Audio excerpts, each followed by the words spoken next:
Yan, lag. Yan. Si Esnong nagwapuhon, wala kayong kaiskwela. Kay wala siya'y trabaho, wala sa't makaasawa.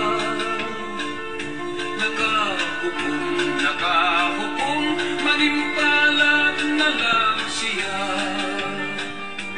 Nilagda sa Manila siya pilagda, gamay putos lang ang dala.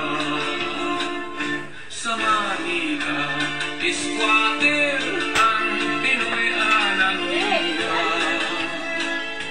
Kay lisod one day, one eat ang iyang sistema.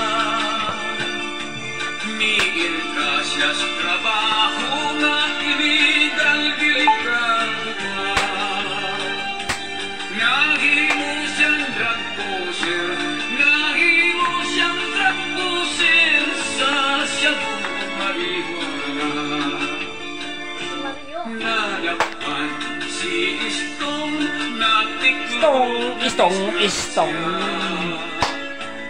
Idalas konting lupa, 20 anyos ang sentensya. Ito sa bilangguan sa sulod sa iyang selda.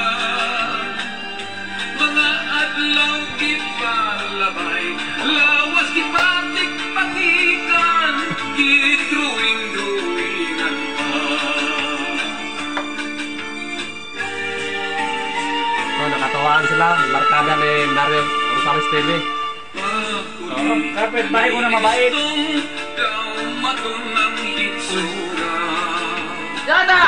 Ito ka tata, saan ka tata? Sinina, lawas daw karatula.